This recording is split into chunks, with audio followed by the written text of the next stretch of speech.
All right, guys, what's up? Kevin here, Anthony over there. Hey guys. Close big ticket sales. What we're going to talk about today is actually sales and marketing stuff, but something that's been working pretty well for us is actually closing without sales calls. But although we are closing without sales calls, there's a lot of sales principles, marketing principles that we're going to get to as well. But I mean, Anthony, as you know, when you hop on sales calls where people don't know you at all, like you or trust you, it's a much different sale than when people are a little bit more familiar with you, right? So let's talk a little bit about that and how pre-sell, how important pre-selling is before getting on sales calls, and that can kind of get into how I'm closing without sales calls. Absolutely. Pre-selling is extremely important, whichever way you do it, whether you're sending them a reference email, a link to your website, or they're going through a nurture sequence before they hop on that sales call. The more they know before the actual call, the more likely they are to be familiar with your process, know how things work, and just be that much more ready to buy. hmm Yeah, and just kind of adding on to that, I mean, I think a lot of people these days, they get people on sales calls and then they kind of do the whole horse and pony. They do the 60-minute sales calls. They crush objections. They block all the objections there, and it's a lot of convincing. Yeah. Whereas you've done these sales calls before. How we ran marketing campaigns where you get on these sales calls. It's a very quick and easy sale, right? Yeah. And all that comes from being able to be from pre-selling leads and nurturing the leads and making sure that they understand that there's a problem, and then once you actually get on the sales call, it's a lot easier to close the deal. Yeah, no, absolutely. The sales calls where, you just hop straight from the sign up onto the sales calls, those are the ones that generally 9 out of 10 times I would say don't close on the first call. Now, having a nurture sequence is great, whether it be before the call, whether it be after the call. You just want to have a system where if people aren't ready to make a decision yet, that they can see more information, they can see more about your program, and then they can get more educated on why it would be a benefit to them to sign up with you. Yep, for sure. And I remember before we even partnered up, you didn't really know too much about cold email.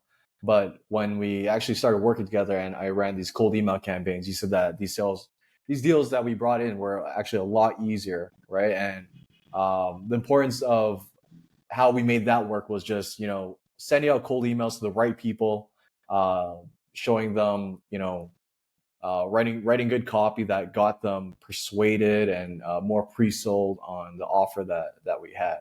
But tell us a little bit about like how those sales calls went compared to ice cold leads. Yeah, it was night and day. The calls would come on, and we wouldn't even book too many sales calls. And that was the hmm whole point there. We didn't need a high volume because we were getting a high quality of lead there. And what that was not only were you emailing them, you were asking them a few questions just to make sure that they fit a certain criteria of client that we wanted to talk to. And then not only that, I remember you sent the video of Yep. us going through kind of like a breakdown of what it would be Yep. like working with us so that by the time that client got on the call, not only did they fit our ideal demographic, but they already kind of knew what we were offering and how we could benefit them. And that just made it so much easier to get them to sign up with us. It was just a matter of laying out the price points, coming up with a hmm payment plan, and kind of setting a timeline on deliverables. Yep. And I think that's the secret behind like a good sales process too. When you can do all the heavy lifting before a sales conversation, it's easier to close that sale. And in some cases, you don't even need a sales call. If you do a sales call, great. Usually, it's an easy sale. Like a 2 out of 10 sales call. But something that's been working for us pretty well is actually driving people into a what you can call it a webinar, but we call it a workshop, so that when you run that workshop, you're explaining your value proposition, how you work, the problems that people have, uh, other methods that maybe they have tried before that didn't work, and kind of persuading people that way, so that when you invite people to get on a sales conversation with you, what we've been doing is having DM conversations. All we do is just drop a Google Doc with the invite, and then it's as easy as that. We send them a payment link, and then they close the sale. We recently just did this for somebody else, and we closed a $4,500 deal. It's a coaching program. we didn't have to hop on any sales calls at all. Yeah, no. And sometimes the power of just having really good copywriting, having an extremely great offer, and then just being able to answer everybody's questions via text, that can really save you, the struggles of hopping on a call. Now, Hmm. is that going to work for every industry? Probably not. But in certain key instances, if you have a good system there and you have a good follow up and nurture sequence, then it's very possible to do. And it could even lead to a massive number of signups for yourself.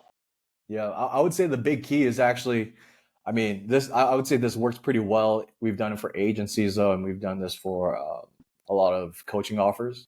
But the key really is just being able to demonstrate your value uh, through your marketing. So I'd say the key that worked really well for us was when we had the coach or the expert guru hold a webinar or workshop, invited as many people as we could to that workshop, and that way he was able to demonstrate his expertise. And then after that, it was again like a very easy sale. So in terms of like niches that work that this works for, I'd say if you're teaching people a skill or anything valuable, this works really well. Yeah, no, absolutely. And if you're able to really hone down on this method of doing sales, then you can really save your time from doing sales calls. And number two, if you're outsourcing your sales to a closer, you can just save an extra 20 to 30% on your commission there. Yeah. Uh, let's talk a little bit about like the structure of how to hold these webinars or events before getting people to the sales call. And before we even talk about that, actually, if the method that works for us is just closing by DM, but if you do want to send people to a sales call, it just makes the sales call way easier to close, actually. So that's been working for us pretty well. But let's say in terms of marketing, ideally for you, if you're a closer, and I know you close a lot of sales on over the phone, Anthony. Like what kind of things would you want prospects or prospects to know about the company before you actually hop on a call with them to make it a lot easier? Yeah, huge thing to do after people sign up is you want to send them a link to some sort of video about yourself, an introductory video to your company. In that video, you want to talk about who you are, what you do specifically for X industry, who you work with, and pretty much how a breakdown of how your process works there. I think those three things in a nutshell really gives the person an idea of what to expect on that actual call. And if they're interested, then they'll be that much more excited for the call, and if they're not interested from there, they can opt out right away. Yeah, and when you can do a really good job at that, it's very natural for them to like want to hop on a conversation with you, know a little bit more about how you work. And let's say if you do get, let's say, 1,000 people on a webinar or live event, a majority of them won't turn into high ticket sales, but the ones who do, they're going to be very pre-sold. They're going to be very easy to sell. And let's say only 10% of them or even 5% of them do end up as clients. That's going to be a lot of good revenue for you. And whether you choose the route of sending them to a sales call or closing by DM, it's gonna be a lot less work for you than hopping on sales calls where you have to convince people over a 60-minute strategy session, convincing them and persuading them and like having to deal with all the objections. Yeah, no, absolutely. One thing I recommend is, and now these are for people that want to close as many deals as possible and they're not worried about saving their time or things like that. Having the funnel is great. It's essential. The people that go through it, they're going to be a lot hotter than the people that don't. But this doesn't mean that you should disregard all the people that don't go through it, because my philosophy personally, our philosophy is that Hmm. you should speak to everybody to see who's interested. And some people, they might not want to watch your webinar, but they might go ahead onto the sales call and actually pay. And some people, they might watch your webinar and pay anyways. The philosophy is don't miss out on any opportunity there. And if you're only relying on the hot leads, then you're not going to be very successful in the long run. Oh yeah, for sure. You actually brought up a really good point there. And it's that, let's say if you do have 1,000 people who register for your webinar, only 40% of them show up. there's still about 600 people that you can follow up on there, and that's where the gold is. It's following up. I know following up with people isn't the sexy thing, but it's the uh, best way to kind of have a business that has longevity in the business. So following up with those leads. How would you personally follow up with those leads that just didn't really watch the webinar though? I mean, they obviously showed interest since they registered though. My personal strategy is first, if you don't want to, if you're not so much into calling, I would send them a text message or an email saying, hey, once upon a time you signed up for X, Y, and Z webinar. We help individuals do X. I was wondering if you're still interested in us helping you do this, or interested in this offer.